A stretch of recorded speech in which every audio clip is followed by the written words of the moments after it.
Hello my dear friends, welcome to Eesh money wonders. చేపల కూర అనేది ఒక్కొక్కరు ఒక్కొక్కలా చేస్తారు. సో నేనైతే ఇలా చేస్తానండి, చాలా టేస్టీగా ఉంటుంది. ఒకసారి ఇలా ట్రై చేయండి, చాలా బాగుంటుంది. ఫస్ట్ టైం చేసే వాళ్ళు కూడా చాలా టేస్టీగా చేస్తారు. మ్యారేజ్ అండ్ గర్ల్స్కి చాలా ఉపయోగపడుతుంది ఈ వీడియో అనేది. చిన్న యూట్యూబ్ ఛానల్స్ని కూడా సపోర్ట్ చేయండి.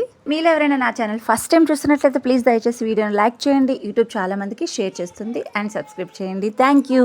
ఇక్కడ నేను 2 కిలోల వరకు చేపనైతే తీసుకున్నానండి. దీన్ని ముందుగానే మనం ఫిష్ ఎక్కడైతే కొంటామో అక్కడ ముక్కలు కొట్టించి తీసుకుని నీట్గా వాష్ చేసుకోవాలి.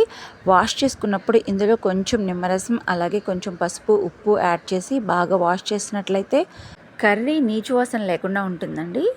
మనం తీసుకునే ఫిష్ క్వాంటిటీని బట్టి ఇక్కడ నేను 8 ఉల్లిపాయలను తీసుకున్నా, అలాగే 5 టమాటాలను అయితే తీసుకున్నానండి. అండ్ ఒక 5 నుంచి 6 పచ్చిమిర్చి, అంటే మనం తినే కారాన్ని బట్టి మనం యాడ్ చేసుకోవాలి. ఇప్పుడు ఇవన్నీ కూడా మనం పేస్ట్ చేసుకోవాలండి. ఫిష్ కర్రీ చేసేటప్పుడు వెడల్పుగా ఉండే గిన్నె అయితేనే మనకి కర్రీ అనేది ఫ్రీగా ఉడుకుతుంది. ఇప్పుడు స్టవ్ మీద ప్యాన్ పెట్టుకుని అందులో ఒక చిన్న దాల్చిన చెక్క అలాగే లవంగాలు యాడ్ చేసుకోవాలి. ఆ తర్వాత మనము గ్రైండ్ చేసుకున్న ప్యూరిన్ అయితే యాడ్ చేసుకోవాలండి. ఆయిల్లో మంచిగా కుక్ అవ్వాలండి. మనకి ఆయిల్ అనేది ఇదిగో ఇప్పుడు చూపిస్తున్న విధంగా ఆయిల్ అనేది పైకి ఫ్లోట్ అయితే మనకి ఆ గ్రేవీ బాగా కుక్ అయితే కర్రీ చాలా టేస్టీగా ఉంటుంది. మీడియం టు లో ఫ్లేమ్లో కుక్ చేసుకునే లోపు మనం చింతపండు నానబెట్టుకుందాం. ఇక్కడ మనం ముందుగానే కొంచెం హాట్ వాటర్ యాడ్ చేసి చింతపండు నానబెట్టుకోవాలండి. హాట్ వాటర్ యాడ్ చేయడం వల్ల చింతపండు త్వరగా నానుతుంది. ఇప్పుడు ఈ గ్రేవీలో ఇందులో 1 టీ స్పూన్ వరకు అల్లం పేస్ట్ యాడ్ చేసుకొని మొత్తం అంతా కలుపుకోవాలండి. అల్లం పేస్టు పచ్చిదనం పోయేంత వరకు మనం అంతా కుక్ చేసుకోవాలి. ఆ తర్వాత రుచికి సరిపడినంత ఉప్పు, పసుపు, కారం, గరం మసాలా అలాగే ధనియాల పొడి కూడా యాడ్ చేసుకోవాలండి. బాగా మిక్స్ చేసుకోవాలి.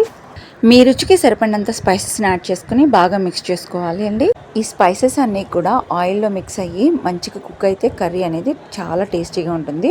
ఒకసారి ఇదంతా మిక్స్ చేసి ఒక సిమ్లో పెట్టండి, హైలో పెట్టద్దు. హైలో పెడితే మనం వేసిన స్పైసెస్ అన్నీ కూడా మాడిపోతాయి. సిమ్లో పెట్టి కుక్ చేయడం వల్ల మనకి కరెక్ట్గా బ్యాలెన్స్డ్గా కుక్ అవుతుంది.